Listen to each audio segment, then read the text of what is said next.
प्यारे बालक, स्वागत है आप सभी की गुरुकुल आश्रम के प्यारे से यूट्यूब चैनल पर। और आप हैं कक्षा 7वीं के बच्चे और आपको लिए हम लोग नोट्स प्रोवाइड करते आ रहे हैं कब से। और जब तक चैप्टर है ज्योग्राफी का बुक है जिसको हमारी दुनिया बोलते हो, इसको हम लोग बच्चे भूगोल बोलते हैं और इसको इंग्लिश में ज्योग्राफी बोला जाता है। तो आपको इसमें कितने चैप्टर पढ़ा दिए गए थे? और मेरे ख्याल से ये वाला भी हो गया, 3 चैप्टर हो गया। आज हम पढ़ेंगे वायुमंडल और इसका संगठन 21 और 28। 21 से 28, 21 से 28 में मिलेगा चैप्टर ये। मैं सोच रहा हूँ चैप्टर थोड़ा सा पढ़ा भी दिया है बच्चों को।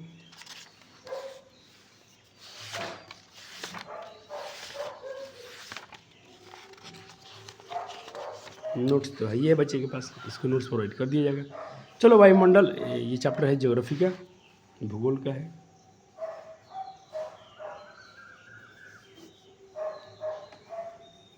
बहुत सारे बच्चे बुक का भी नाम नहीं जान पाते हैं, थोड़ा हिंदी और इंग्लिश में दोनों में याद रखना चाहिए आपको। चलो देखो, वायुमंडल में बताया जा रहा है कुछ कि पृथ्वी के चारों ओर स्थित वायु का घेरा हुआ।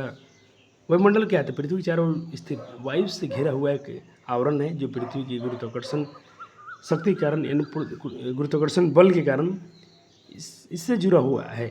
इसी कारण पृथ्वी के धरातल के पास वायुमंडल का संघनत्व भी ज़्यादा है। अब देखिए, कुछ बच्चों का नाम लिया कि ये लोग सीमा, सुरेश और राधा रमेश मैदान में खेल रहे थे। अचानक सुरेश ने कहा, राधा तुम अपनी नाक और मुंह कितनी देर बंद रख सकती है? यहाँ पर कहीं ना कहीं बोला गया कि हम बिना ऑक्सीजन के कितने देर जीवित रह सकते हैं। राधा ने कहा कि ऐसा तो भी करके देखती हूँ। राधा ने ऐसा किया तो भाई, लेकिन वो कुछ ही सेकंड बाद अपने हाथ हटा लिए। भाई बेचैनी होगा, अभी करके देख लीजिएगा। जाहिर सी बात है कि हमें बच्ची ऑक्सीजन चाहिए। ऐसा क्यों होने लगता था? रमेश ने पूछा, ऐसा क्यों हुआ? तो सीमा ने बताया कि भाई इसलिए हुआ क्योंकि सांस लेने के लिए हमें ऑक्सीजन की ज़रूरत होती है, हमें हवा की ज़रूरत होती है। क्योंकि हवा हमारे नाक में जाती है तो उसमें ऑक्सीजन है, नाइट्रोजन, बहुत सारे गैसेस हैं उसमें। राधा ने कहा, क्या हवा सभी जगह है? राधा ने बताया, मेरी दीदी जब ऊंचे पहाड़ पर जाती है तो देखो है, लेकिन कहीं पर थोड़ा ज़्यादा, कहीं पर कम है। आप कभी ऊंचे स्थान पर चढ़ेंगे तो आपको कम फील आएगा। सुरेश ने पूछा, भला ऐसा क्यों होता है भाई? सीमा ने कहा कि हालांकि धरातल से ऊपर जाने पर ऑक्सीजन की मात्रा कम हो जाती है। दीदी बता रही थी कि पृथ्वी से कि जिस भाग पर हम रहते हैं वहाँ से लेकर कई 100 किलोमीटर ऊपर तक वायु तो पाई जाती है। इसे वायुमंडल कहा जाता है। वायुमंडल से हमारी पृथ्वी चारों ओर से घिरी होती है। पृथ्वी के अपने अक्ष पर घूमती है तो वायुमंडल के साथ भी वायुमंडल भी घूमता है।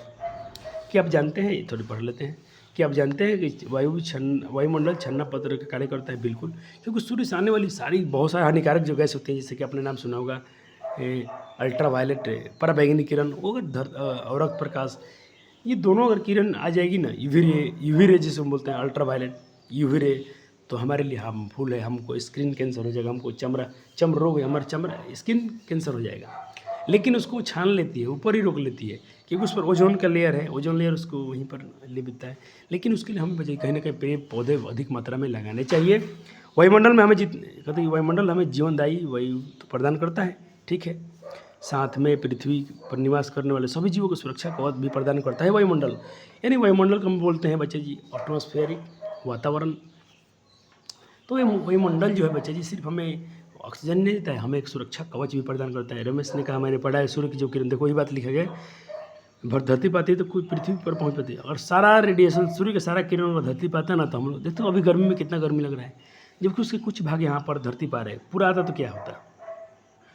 तापमान का भाई पूछो मत कितना रह जाता। हमें यहाँ पर तो यहाँ पर आना मुश्किल होता, मुश्किल नहीं, हम लोग जल जाते भाई। वायुमंडल से पृथ्वी पर पहुँचने वाली किरणों को धरातल पर ग्रहण कर किरणों को पुनः पृथ्वी को लौटाने लगती हैं। वायुमंडल ही करता है, आता है लौटा देता है। फिर वायुमंडल में कुछ किरणें को पृथ्वी की सतह पर रोक देता है, कुछ की जरूरत है तो उसको रोक भी देता है। वायुमंडल के कारण पृथ्वी पर परावर्तित किरणें पुनः अंतरिक्ष में लौटने में अधिक समय लगाती है, जिसे पृथ्वी पर तापमान को रहने योग्य बनाता है। अगर ये पृथ्वी से परावर्तित होकर अंतरिक्ष में लौटती तो पृथ्वी पर इतनी ठंडी हो जाती कि हम लोग बर्फ़ से जम जाते। आप बहुत सारी जगह पर क्या है, बहुत ठंडा है, बाकी ग्रह पर जाओगे तो, लेकिन पृथ्वी अपना ग्रह जो है बच्चे, यहाँ पर जीवन संभव इसलिए कि यहाँ पर तापमान, वायु, वर्षा सब कुछ है, यहाँ पर पानी वानी सब कुछ है। सीमा बोलो ठीक है। मेरी दीदी कहती है कि जब भी आकाश में बादल आते हैं तो हमारे यहाँ तापमान अचानक बढ़ जाता है। ऐसा इसलिए होता है कि सूर्य की जो किरणें परावर्तित होकर अंतरिक्ष में जाने लगती हैं तो बादलों से रुक जाती हैं। अब रुक जाती है तो पुनः वापस आ जाएगी तो भाई वातावरण में गर्मी तो बढ़ेगा ही, फिर बारिश होती है। तभी राजा ने पूछा कि पृथ्वी की ऊंचाई वाला भाग पर्वत वाले गर्म होता होगा, यह तल वाला भाग मैदान है, अर्थात मैदान है। सुरेश बोला था कि सूर्य की किरणें जब पृथ्वी पर पहुंचती है तो सबसे पहले पर्वत पर पहुंचती हैं, बाद में मैदान पर, इसलिए पहले पर्वत गर्म होना चाहिए। किंतु ऐसा नहीं होता है क्योंकि वायुमंडल ऊपर से नहीं बल्कि नीचे से गर्म होता है। वायुमंडल जो लेयर है सबसे निचली असर गर्म होता है, इसलिए धरती ज़्यादा गर्म होती है, पहाड़ नहीं। जबकि धरती का ठोस धरातल गर्म होता है तो उसके संपर्क वाले वायुमंडल की परतें भी पहले गर्म होती हैं। तो ये लोग कुछ भी बात कर रहे हैं कि कौन सा लेयर पहले गर्म हुआ, कौन सा पहले नहीं हुआ। अब यहाँ से भी क्वेश्चन आपसे पूछते हैं कि भाई वायुमंडल में जो इसका संगठन मतलब वायुमंडल जो इसका कंपोनेंट है, कैसे हुए वायुमंडल आपका क्या मतलब मेड हुआ, निर्मित हुआ, बना हुआ है। कुछ पता लगा, यहाँ से पता लगा, यहाँ से बोला गया है समुद्र के जल स्तर में वृद्धि में कौन सा क्षेत्र प्रभावित हो सकता है। कार्बन डाइऑक्साइड की बढ़ती मात्रा के कारण क्या परिणाम हो सकता है। ये 2 क्वेश्चन आपके लिए बोला गया, पता लगाइए, गूगल कीजिए, सर्च कीजिए, कहीं पर कीजिए, आप कीजिए, आपके काम है ये। शाम घिर आई, शाम हो गया, बच्चे घर पर लौट रहे थे, तभी गुब्बारे वाला उधर से गुजर रहा था। बच्चों ने गुब्बारे से खरीदे। सीमा बोली गैस वाले गुब्बारे खरीदे, उसका गुब्बारा हवा में छोड़ने पर उड़ जाता है। रमेश ने पूछा कि हवा में उसमें भरने पर ऐसा क्यों हो रहा है भाई, क्यों उड़ता है। तो राधा तुम बताओ। राधा ने कहा कि मुझे नहीं पता। सुरेश बोला कि बताता हूँ। देखो, मुंह से हवा भरते हैं तो गुब्बारे में कार्बन CO2 गैस भर जाती है, जबकि गैस वाले गुब्बारे में हाइड्रोजन गैस भरी, उसमें हल्की गैस भरी जाती है, हल्की गैस जो ऑक्सीजन से भी हल्का हो। राधा ने पूछा कि वायुमंडल कौन कौन सी गैस है। तो देखो ये क्वेश्चन याद रखिएगा, नाइट्रोजन 78% है। ये पेपर में बहुत बार पूछा गया है कि नाइट्रोजन वायुमंडल में कितनी मात्रा में है। सबसे अधिक मात्रा में क्या पाया जाए तो नाइट्रोजन 78%, ऑक्सीजन इतना परसेंट, आर्गन।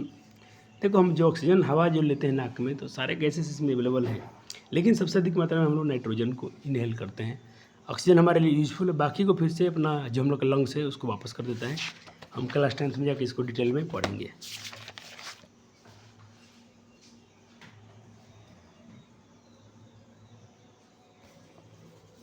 संघनन के बारे में दिया कि जिसमें जल वाष्प में सूक्ष्म कणांश बस में एकत्रित होते हैं, इसके बाद वर्षा होने लगती है, ये संघनन कहलाता है।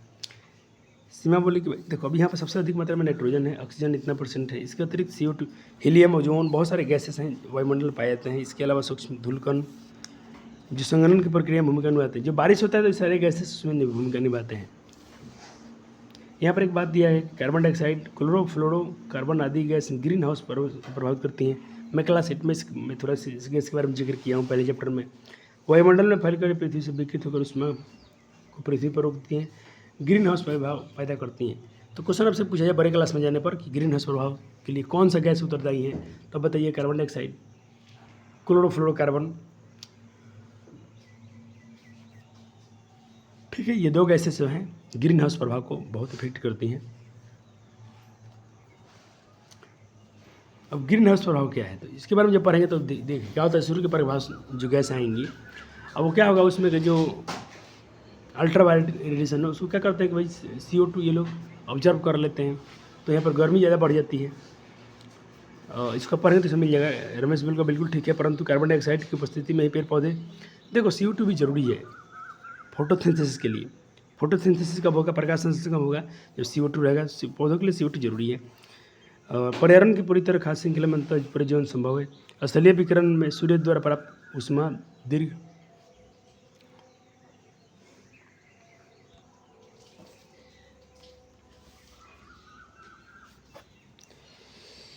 अब देखो खाद्य श्रृंखला क्या होता है। खाद्य श्रृंखला में जब फूड चेन, मतलब जैसे मान लो कि घास को बकरी ने खाया, बकरी को फिर अन्य जीव ने खाया, एक जीव दूसरे पर जीव निर्भर होते हैं, ये खाद्य श्रृंखला कहलाती है।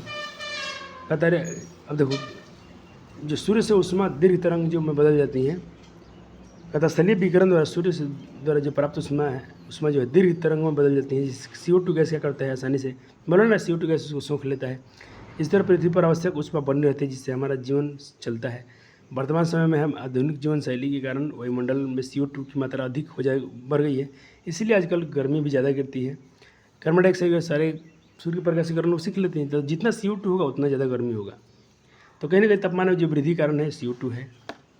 राधा ने पूछा कि इससे क्या परेशानी होगी। इससे मैंने बताया कि भाई तापमान में वृद्धि के कारण ऊंचे विभागों पर बर्फ़ पिघल जाएगा, फलस्वरूप समुद्र का जल स्तर में वृद्धि हो जाएगी, कई द्वीपों का अस्तित्व भी समाप्त हो जाएगा और गंगा नदी के डेल्टा के कुछ भाग भी जलवायु में परिवर्तन पूरी तरह जलमग्न हो जाएंगे।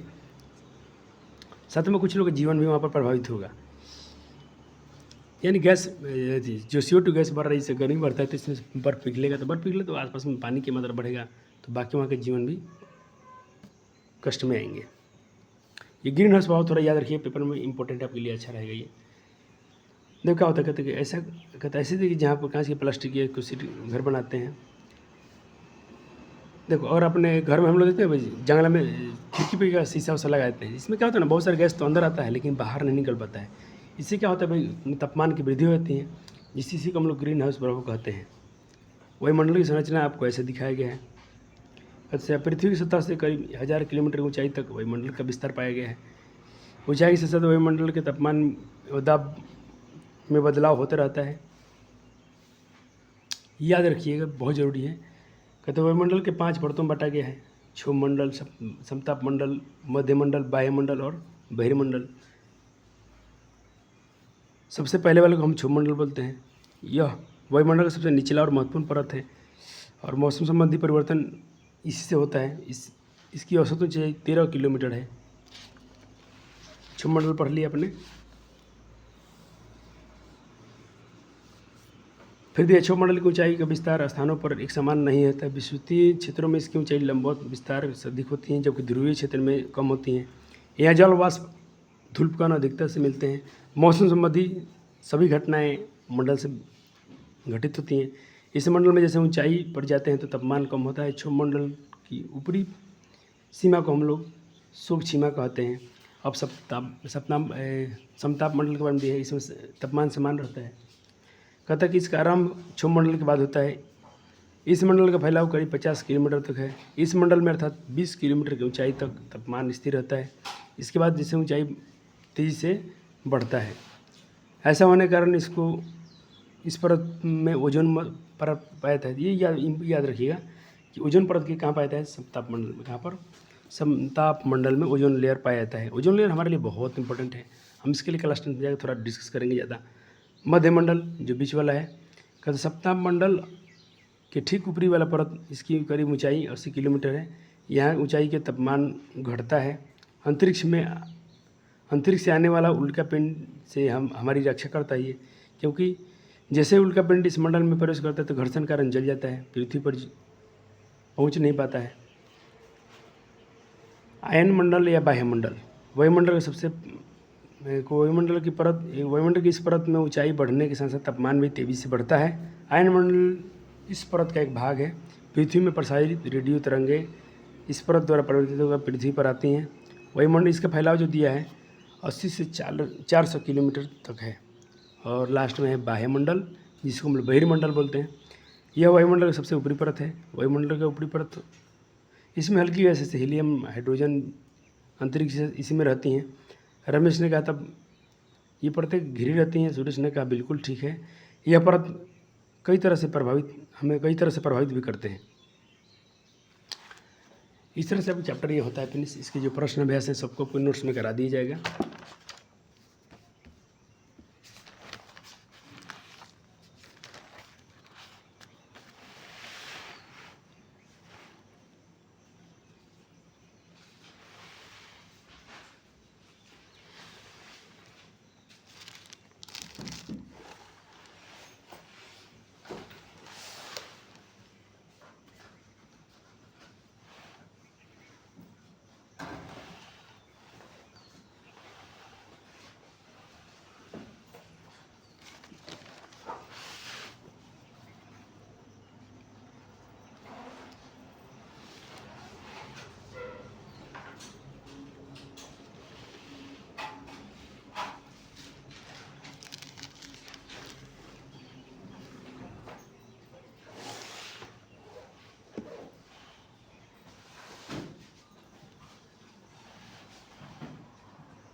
ये सारे प्रश्न आप खुद से भी कर सकते हो।